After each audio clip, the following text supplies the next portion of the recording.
Hello, Veronica. Hello, Jeremy. How are you?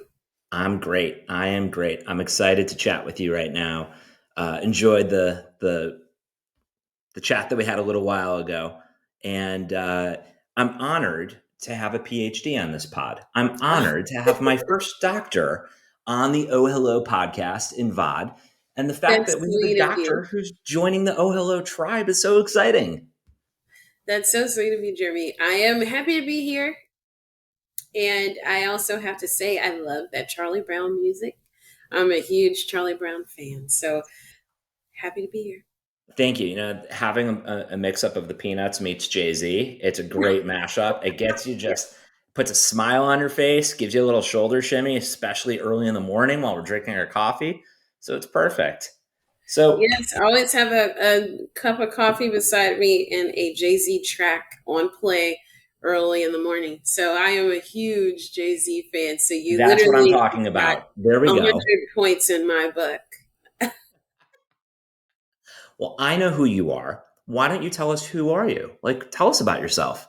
Yeah, I always like to describe myself as someone who sees the best in people. I have my career, right? So I'm a talent and D&I executive within an advertising firm. And then I also teach. So I teach for three different universities. I teach women in leadership. I teach racial equity in business and intercultural communication.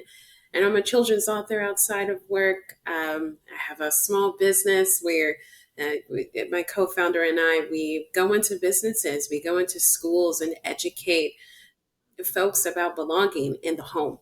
And more I often love than not, this. we talk about belonging and D&I within the workplace, but we never talk about it in the context of the home. So I love kids. I don't have children of my own, but I find a sense of passion when I see kids thriving in the classroom, when I see them thriving through the volunteer activities that I do every month, when I see them taking charge of their reading literacy. That's super important too. And like I said, I'm a huge Jay Z fan, so I love lyrics. I love words. And also, I love meeting new people too. I've been a mentor for so long now, almost 7, 8 years, and I think that it's not necessarily a give back opportunity in my opinion. It's a requirement.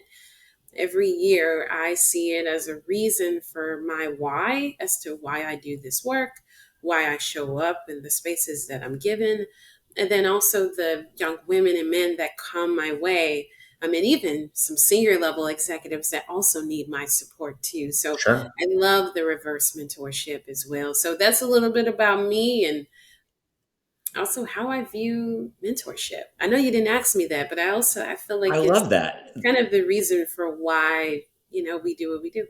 Well, you shared the reason for your why. You told us the conglomeration of activities and passions in terms of educating, mentoring, having a small business, being a children's author, and just being a DEI culture coach, working within the advertising industry, the marketing industry.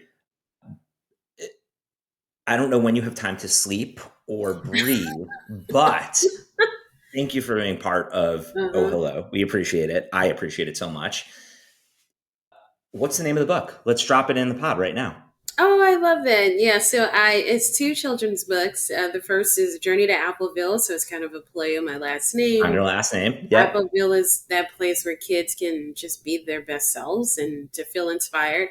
And then the second book is Tutu Goes to School. So it's a small story as a spinoff from the main book. And so Tutu goes to school, there's show and tell, she's having a good time. And with that book, I just wanted to create a sense of urgency for seeing little brown girls in children books. And so adding to that push in literacy was so important. So those are the two books. I love it. You're going to send me those two links and drop them in your bio for sure. That's what friends are for. How would you characterize your skill set that you're going to be sharing with the Oh Hello community? I love this question. Thanks. I always encourage folks to think about listening as a real leadership tool. And so I am an empathetic listener. And along with that, I applied tactical empathy. At some point, I was in the shoes of whoever I am going to be coming in contact with. So I want them to know that they have my ears and they also have my empathy. They have my ability to see past whatever their circumstances may be and to place myself in their shoes. The other piece that I would say that I offer is also like just really gassing people up. I love being able to inspire folks, whether it's men, women, whoever comes into contact with me. I always want them to leave with feeling inspired about what they're doing, not just about me, because it's not about me. So I expect that people will feel like they can be gassed up, they can be hyped up. I will be their DJ Khaled and and a DJ Khaled. I know I love DJ Khaled, and so I am happy to be their DJ Khaled, their personal DJ Khaled. And then the third thing, I think that there's something what I felt like I was missing was a sense of urgency to show up. And Hmm. there's this sense of, well, I can mentor you when I have the time. I carve out time for my mentees. And it's very important that they're able to reach me. So cell phones, social media, and the post doesn't stop with me. I created a network and I still am still creating that network where if I am your mentor, I am also finding other mentors for you so that you can have an extension of the education and the partnership that we have in this relationship. So that's what I'll be bringing as well. That's amazing. That's amazing. What would you tell your younger self as you're a college professor? Help our audience understand, if you were able to go back in time, what would you tell your younger self? And what excites you about what you'd be telling your younger self? It's a good question. I would say be patient. There's a I've always felt the heightened urgency to do things, and I still feel it today. I have a full plate, but I also find those moments of quiet time or just solace distracting. Like if I'm not able to be doing something, then I find it to be an issue. So I've been working on myself with that, of like really calming down. So if I could go back a few years from now, I would say be patient to that 15-year-old Veronica. I would say be patient to that 23-year-old Veronica. I would even say be patient to the 30-year-old Veronica because she was very different back then. She was accomplishing goals. And today, as a person that is 34 years old, I'm happy with what I have accomplished, but I was on truly a personally designed accelerated path. And I created that path for myself.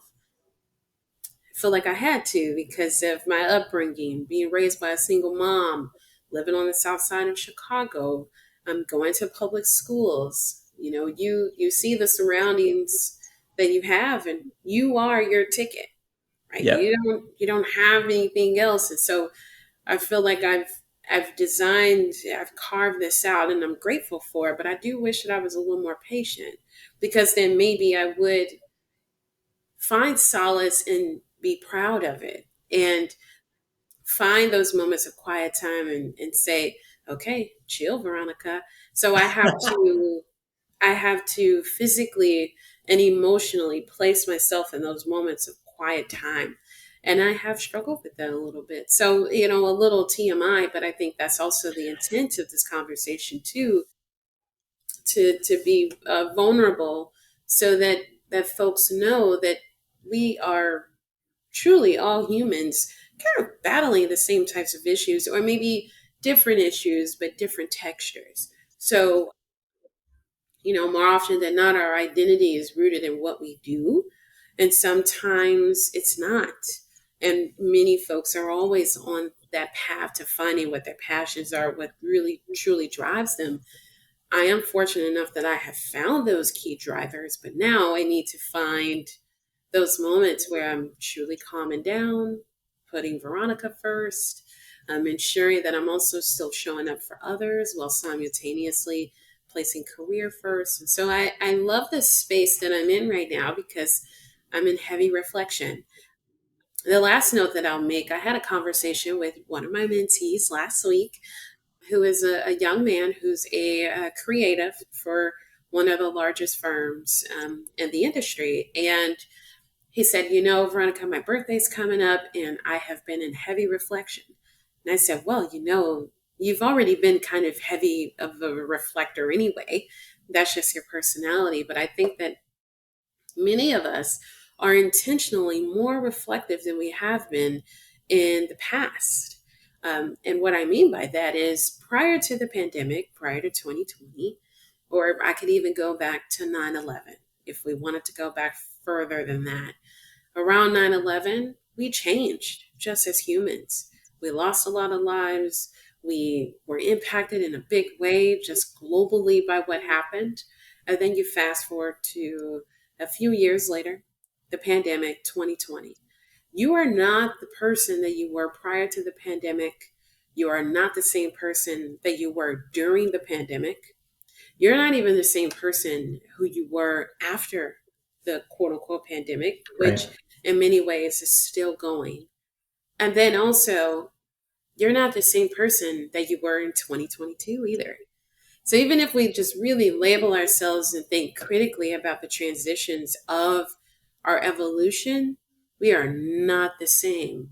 And we're not the same as where we previously were. We're That growing, was we're changing, and we're creating more of a path for real success that looks good to us and not looks good to the public or to peers or to family. When you customize that environment that really works for you, that's when you're able to take out the beauty of sponsorship and mentorship and championship and advocacy and really finding those spaces that can just design it specifically for you. So I know that was a long answer, but it just kind of made sense to me to maybe go a Thank you. little deeper That was on that question. that was deep. It was profound. It was a lot to unpack, but it was so important and just resonated so well from where I'm sitting too, just in terms of someone who historically used to be go, go, go, go, go, go, go, go, go, couldn't sit still have a hard time sitting Mm. still. But nonetheless, the vulnerability component of and sharing what you shared is so valuable, and we appreciate it, and thank you. I want to hit on one last point before we end this, and that would be who are some mentors that have played a big role and made a big impact on you, on your career? Yeah. Am I allowed to say names? Can we say Absolutely. names? Please Okay. do. Yes. So, I was asked this I am often asked this question. I literally don't even have enough time to say how many people have I have been inspired by May I from make a a suggestion? May I make a yeah, of suggestion then? If there's course. not enough time, we can tag all of your mentors because that just makes them feel good too. Yeah, so there's a really awesome woman who lives in the city of Chicago, and that's my mom.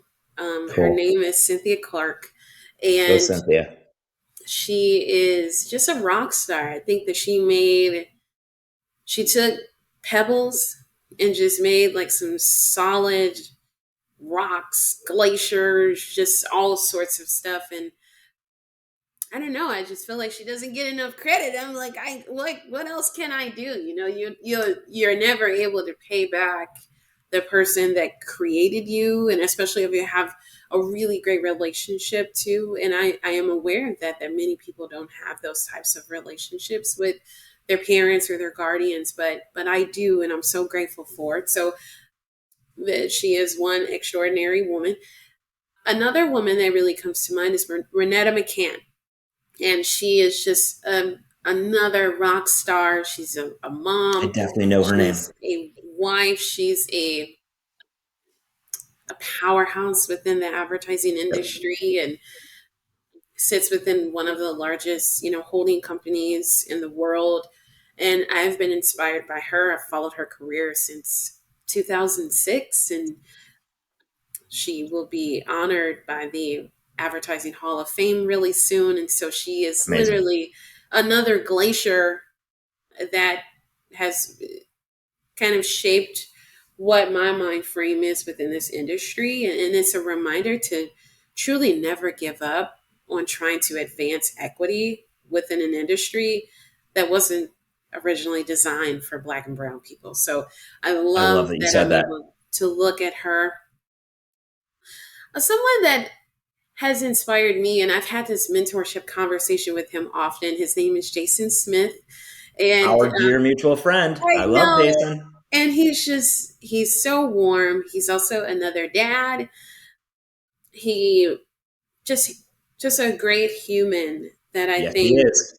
we we know personally. And I'm just so happy to know him. I'm so happy to see him as a resource, someone that is an advocate, a supporter.